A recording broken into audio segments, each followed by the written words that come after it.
Friends, good morning అండి. ప్రతి ఒక్కరు కూడా ఫ్రెండ్స్ జీవితంలో ఏదైనా సాధించాలి, సంపాదించుకోవాలి అని చాలామంది పోరాటం చేస్తూనే ఉంటారు. కానీ ఫ్రెండ్స్ చాలామంది అనుకున్న గమ్యానికి చేరలేరు.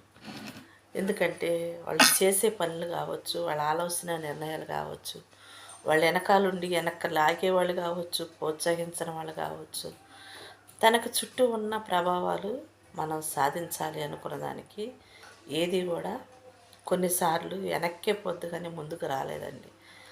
తనతో ఉన్నవాళ్ళు తనకి చేస్తున్న పని మంచి అయినా చెడైనా కొంతమంది చెప్తే వింటారు, కొంతమంది నేను సాధించాల్సిందే అనే దానికి ఒక ఆలోచనతో ముందుకు పోతూ ఉంటారు. ఎవరేమన్నా కానీ నా లక్ష్యం నాదే, నా విజయం నాదే, నేను అనుకున్న గమ్యానికి చేరాలి అనుకుంటే ఫ్రెండ్స్ ప్రతి ఒక్కరు కూడా పట్టుదల ఉంటే ప్రతిదీ కూడా ఏదో ఒక రోజు నువ్వు అనుకున్న గమ్యానికి చేరొచ్చు అని చెప్తూ ఉంటారు. అది ఎంతకాలం అని అంటే మనం అనుకున్నంతకాలం మనలో ఊపిరున్నంతకాలం పోరాటం చేస్తూనే ఉంటాం. కొంతమంది అంటూ ఉంటారు, నేను ఎంత అనుకున్నా ఏం చేసినా కానీ సాధించలేకపోయాను. కొంతమంది సాధించి నేను విజయం సాధించాను అంటారు.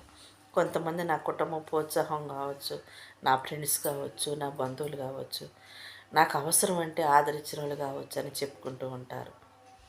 సమాజంలో ప్రతి ఒక్క మనిషి కూడా విజయం వైపే అడుగులేస్తారు కానీ ఫ్రెండ్స్ కష్టం వచ్చినప్పుడు, నష్టం వచ్చినప్పుడు అన్నీ తట్టుకొని మనం అనుకున్న గమ్యానికి చేరినప్పుడు ఫ్రెండ్స్ మనం ఎంతో విజయం సాధించిన వాళ్ళమే. అది ఆస్తులు కావచ్చు, ఇళ్ళు వాకిళ్ళు కావచ్చు, జాబ్ పరంగా కావచ్చు, పిల్లల విషయంలో కావచ్చు, ఫ్యామిలీ విషయంలో కావచ్చు, ప్రతిదీ ఒక కుటుంబాన్ని సగపెట్టుకొని తను అనుకున్న గమ్యానికి ఒక కుటుంబం చేరాలి అంటే ఫ్రెండ్స్ ఎన్నో అవమానాలు ఎదుర్కోవాలి, ఎన్నో ఓటములు ఎదుర్కోవాలి. ఆ ఓటముల మధ్యనే మన విజయాన్ని చూసుకోవాలి. మన చుట్టూ అనేకమైన వాళ్ళు ఉంటారు, మనతో ఉన్న వాళ్ళు ఉంటారు, మనం నచ్చని వాళ్ళు ఉంటారు, మనం గిట్టని వాళ్ళు ఉంటారు. చెప్పేది చేసేది వేరుగా ఉండొచ్చు, ఆలోచన పరంగా సరిగా లేకపోవచ్చు, అనుకున్న గమ్యం చేరాలి అంటే ఎన్నో సంవత్సరాలు పట్టవచ్చు ఫ్రెండ్స్. కానీ లక్ష్యం మాత్రం ఎప్పుడు కూడా నీ మనసుకు దగ్గర ఉంది. నువ్వు కావాలనుకున్న దాన్ని, నువ్వు సంపాదించాలనుకున్న దాన్ని, నువ్వు అనుభవించినా అనుభవించకపోయినా కనీసం నీ తర్వాత తరమైన నీ పిల్లలకు కావచ్చు, నీ కుటుంబంలో ఎవరైనా అనుభవించడానికి కూడబెడుతూ ఉంటారు చాలామంది. అలాంటి ప్రేమ అభిమానాలుతో పాటుగా ఆస్తుపాస్తులు కానీ సంపాదించుకున్నది ఏదైనా పరువు ప్రతిష్టలు కానీ విలువలు కానీ కూడబెట్టే పెద్దవాళ్ళని చాలామంది చెప్తుంటారు. తాతల తండ్రుల ఆస్తులతో ఈ రోజున ఈ స్థితిలో ఉన్నాళ్ళే అని. అదేనండి, మనం కష్టపడ్డది రేపు మన తరానికైనా ఉపయోగపడుద్ది అంటారు. కూడబెట్టిని కొంతమంది నిలుపుకోలేక పోగొట్టుకుంటారు, కొంతమంది ఉపయోగించుకోలేక చేతగాక దాన్ని ఎలా సద్వినియోగం చేసుకోవాలో తెలియక సతమతం అవుతూ ఉంటారు ఫ్రెండ్స్.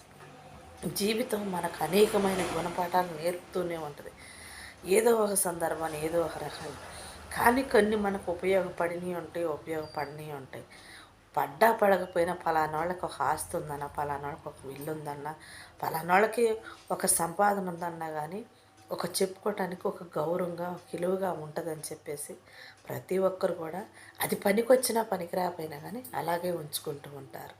అలాంటి ప్రేమ అభిమానాలు కావచ్చు, తాతల తండ్రులు కూడబెట్టిన ఆస్తులు కావచ్చు ఫ్రెండ్స్, ఏదైనా ఎవరి కోసమైనా ఖర్చు పెడుతున్నామంటే అది మనం విలువైనది అయితేనే ఎదుటి వాళ్ళ కోసం మనం ఖర్చు పెట్టాలి.